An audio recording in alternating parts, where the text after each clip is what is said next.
Assalamualaikum warahmatullahi wabarakatuh. Apa kabar semua? Ibu berharap semoga kalian semua dalam keadaan sehat walafiat. Baik, pada hari ini kita akan melanjutkan pembelajaran. Silakan kalian buka buku paket kalian untuk halaman 13. Pada hari ini kita akan membahas berkaitan dengan hukum Kirchhoff dan susunan resistor. Hukum Kirchhoff adalah dua persamaan yang berhubungan dengan arus dan beda potensial, yang umumnya dikenal dengan tegangan pada rangkaian listrik. Hukum ini pertama kali diperkenalkan oleh seorang ahli fisikawan Jerman yang bernama Gustav Robert Kirchhoff pada tahun 1845. Anak-anak, pada hari ini kita khusus membahas berkaitan dengan hukum 1 Kirchhoff. Hukum 1 Kirchhoff berbunyi sebagai berikut. Pada rangkaian listrik yang bercabang, jumlah kuat arus yang masuk pada suatu titik cabang sama dengan jumlah kuat arus yang keluar dari cabang tersebut. Secara matematis dituliskan dengan sigma arus yang masuk sama dengan sigma arus yang keluar. Nah, anak-anak masih pada bingung? Silahkan lihat contoh berikut. Oke, kita lanjutkan dengan contoh soal yang pertama berkaitan dengan hukum Kirchhoff ini. Nah, diketahui di dalam soal ini ada cabangnya, ada I1 ini diketahui ada 6 ampere. Kemudian ada I2-nya sudah diketahui di dalam soal nilainya 3 ampere. Kemudian ada I3 yang sudah diketahui juga 7 ampere. Yang masih ditanyakan berapakah arus yang mengalir pada cabang yang keempat. Oke, nah Ibu perhatikan bahwa berdasarkan konsep hukum 1 Kirchhoff bahwa sigma I yang masuk sama dengan sigma I yang keluar. Nah, kalau kita perhatikan untuk gambar yang biru, arus yang masuk itu adalah melalui dua cabang, yaitu adalah I1 ditambah dengan I2, dan keluar melalui dua cabang pula, yaitu I3 dan I4. Oke.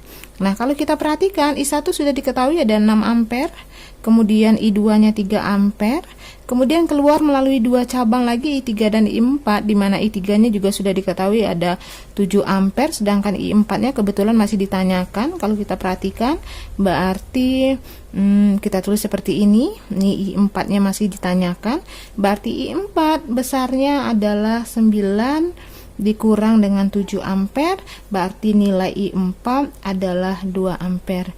Jadi arus yang masuk melalui cabang itu 9 ampere dan keluar melalui cabang itu 7 dan 2, berarti juga 9 ampere.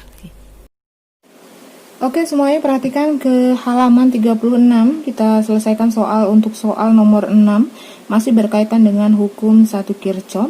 Nah, di dalam soal terdapat 7 buah ampermeter, ya, terdapat 7 buah ampermeter, di mana kata soal itu bahwa ampermeter untuk ampermeter 1 dan ampermeter yang ke-6 masing-masing sudah terbaca, yaitu bernilai 17 ampere dan 5 ampere. Pertanyaannya, tentukan kuat arus yang terbaca pada ampermeter lainnya. Artinya dari 7 buah ampermeter yang ada, 2 buah ampere sudah diketahui nilainya. Nah, tinggal tugas kita untuk menyelesaikan 5 buah ampermeter yang tersedia tersebut, berapa sih nilainya? Nah, oke, perhatikan gambar pada soal tersebut sudah Ibu perbesar menjadi seperti ini. Ya, bahwa dalam soal A1-nya tadi sudah diketahui ini ada 16 ampere. A6 yang berada di sini sudah diketahui juga besarnya 5 ampere. Pertanyaannya, berapa ampermeter yang lainnya? Nah, sesuai dengan konsepnya bahwa sigma arus yang masuk sama dengan sigma arus yang keluar. Nah, sekarang perhatikan bahwa sepertinya kita harus mulai dari A6 dulu, ya. Ingat bahwa A6 itu nilainya 5 ampere, di mana A6 itu adalah arus yang keluar dari dua buah cabang, yaitu A3 dan A4. Artinya A3 ketika dijumlahkan dengan ampermeter yang keempat, nilainya sama dengan A6, yaitu sama dengan 5 ampere. Nah, inilah untuk A3 ditambah dengan A4. Nah, karena tidak ada ketentuan, A3 belum diketahui, A4 juga belum diketahui, boleh kita anggap bahwa misal A3-nya bernilai 2 ampere, maka A4-nya dapat kita tentukan. Karena jumlahnya harus 5, maka 5 dikurang 2 di sini adalah 3 ampere.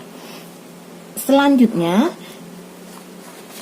Oke, sekarang sudah kita ketahui bahwa kita anggap ini adalah bernilai 2 ampere, sedangkan A4-nya ini bernilai 3 ampere. Oke, sekarang yang belum diketahui adalah A2 dan A4. Ingat bahwa A2 dan A4 di sini adalah rangkanya yang tidak bercabang. Artinya jumlah arus yang masuk sama dengan arus yang keluar.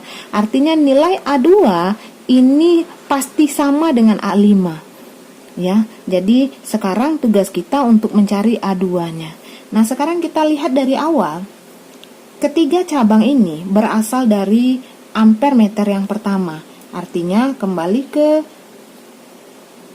ini rumus awalnya bahwa sigma arus yang masuk sama dengan sigma arus yang keluar. Yang masuk itu melalui A1, di mana keluar melalui 3 cabang, yaitu A2, ada A3 dengan A4. Oke. Nah, A1-nya sudah diketahui ada 16 ampere, A2-nya belum tahu, A3-nya tadi sudah kita tentukan ada 2 ampere, dan A4-nya juga kita ketahui ada 3 ampere. Nah, oke. Nah, sekarang ini 16 ampere, berarti A2-nya masih kita cari nanti. Ini kalau kita jumlahkan tadi 5 ampere berasal dari A6 tadi, berarti A2 ini bernilai dari 16 ampere dikurang dengan 5 ampere, berarti kita ketahui nilainya 11 ampere. Oke. Nah, berarti sekarang sudah kita ketahui bahwa A2 ini nilainya adalah 11 ampere. Kemudian lagi A2 itu pasti sama dengan A5 karena dia tidak ada cabangnya, berarti dia arus yang mengalir pada A2 pasti juga sama mengalir pada A5. Karena A2-nya dapatnya 11 ampere, maka di sini juga 11 ampere. Nah, oke, sekarang kita lihat bahwa arus yang dari A5 dengan A6 ya, ini satu buah cabang yang nanti keluar melalui cabang A7. Berarti kita kembali ke konsep awal, sigma I masuk sama dengan sigma I keluar. Ya, masuknya dari A5 ditambah dengan A6. Ya, dia keluar melalui satu titik cabang yaitu A7 ya. A5-nya tadi sudah kita hitung ada 11 ampere, sedangkan A6-nya sudah kita ketahui ada 5 ampere dan dia akan keluar menjadi A7 yaitu berarti 16 ampere. Nah, sekarang anak-anak Ibu lihat bahwa A1 itu nilainya 16 ampere dan A7 tadi juga dapatnya 16 ampere. Artinya bahwa jumlah yang masuk sebelum titik percabangan akan sama nilainya yang keluar dari titik percabangan sesuai dengan konsep hukum 1 Kirchhoff. Oke, kita lanjutkan dengan materi susunan hambatan, di mana hambatan atau resistor itu bisa disusun dengan 2 cara, yaitu disusun secara seri dan secara paralel. Nah, untuk yang secara seri, maka hambatan itu disusun secara berurutan dengan hambatan lainnya, sehingga hambatan pengganti atau hambatan totalnya atau R totalnya dapat dihitung dengan cara cukup dijumlahkan saja. Sehingga ketika disusun secara seri, maka hambatannya akan menjadi besar. Selanjutnya, untuk hambatan yang disusun secara paralel, artinya hambatannya disusun secara berdampingan untuk rangkaian yang bercabang. Nah, pada susunan hambatan paralel ini, rangkaian hambatan pentingnya dapat dihitung dengan cara rumus yang seperti yang di bawah ini, yaitu 1 per R sama dengan 1 per R1 ditambah 1 per R2 ditambah 1 per R selanjutnya. Nah, sehingga ketika disusun secara paralel, maka hambatan totalnya akan menjadi lebih kecil. Oke, perhatikan ke gambar berikut. Silakan buka halaman 31 untuk soal nomor 5. Kita baca soalnya, Nak. Perhatikan rangkaian listrik di samping. Pertanyaannya, berapa besar hambatan antara titik A dan titik B? Oke. Nah, kalau perhatikan di rangkaian ini ada cukup banyak hambatan, ada 8 buah hambatan, di mana hambatan ini tersusun secara kombinasi. Artinya tersusun secara seri maupun paralel. Nah, untuk menyelesaikan soal ini, maka rangkaian ini harus kita sederhanakan terlebih dahulu. Nah, kita perhatikan, kita lihat.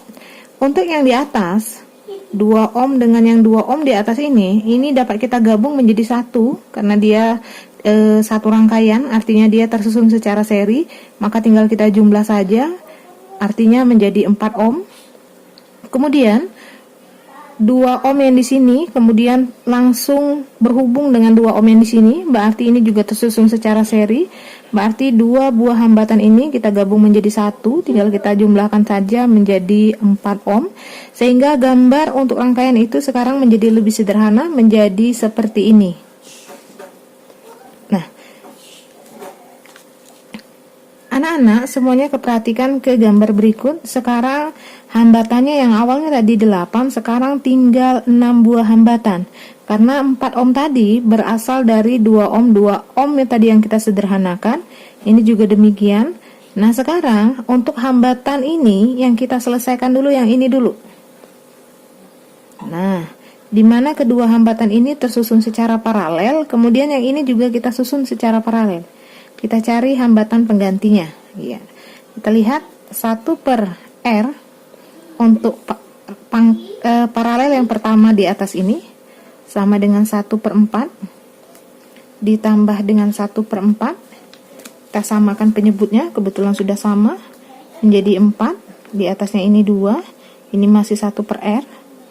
Sehingga hambatan ini kita ganti, tinggal kita kali silang menjadi 4 per 2, yaitu hasilnya adalah 2 ohm. Oke. Kemudian untuk yang di sini kita lihat ini 4 juga tersusun secara paralel, sepertinya sama persis dengan di atas. Kita tinggal ambil hasilnya, berarti di sini juga sama, berarti ini hasil akhirnya adalah 4 per 2, yaitu adalah 2 ohm. Oke. Nah, sekarang ini sudah kita gabung menjadi satu, yaitu 2 ohm. Yang ini juga sudah kita gabung menjadi satu, yaitu 2 ohm, sehingga hambatan ini menjadi sederhana. Semuanya lihat, sudah Ibu gambar ulang di bawah. Kalau ini tadi masih 5 ohm, yang ini 6 ohm. Ini tadi sudah berganti, sudah kita sederhanakan tadi. Kita ganti dengan hambatan 2 ohm. Yang di bawahnya juga menjadi 2 ohm. Oke, sekarang kalau tadi ada 6 buah hambatan, sekarang menjadi lebih sederhana, yaitu ada 4 buah hambatan. Kalau kita perhatikan kembali, 6 ohm, 2 ohm, 2 ohm, ini kita katakan masih hambatan seri karena dia tidak ada cabangnya.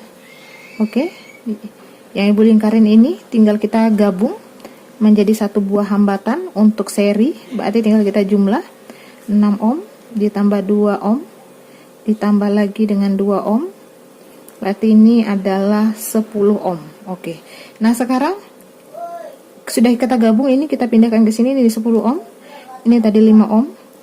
Nah, anak-anak Ibu, sekarang perhatikan ke sini, ini hanya ada 2 buah hambatan yang tersisa, yang kalian tahu bahwa hambatan ini tersusun secara paralel. Nah, sekarang kita paralelkan.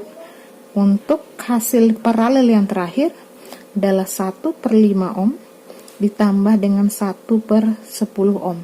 Kita samakan penyebutnya menjadi angka 10 saja, menjadi angka 10, berarti ini 10 bagi 5 ini 2, berarti ini 1, lalu kita jumlahkan ini 3 per 10, ini masih nilai 1 per R nya, berarti hambatan total dari semua ini tinggal kita kali silang 3 per 10, atau kita balik saja langsung menjadi 10 per 3, atau hasilnya adalah 3,3 ohm. Oke, inilah hasil untuk soal nomor 5 tersebut.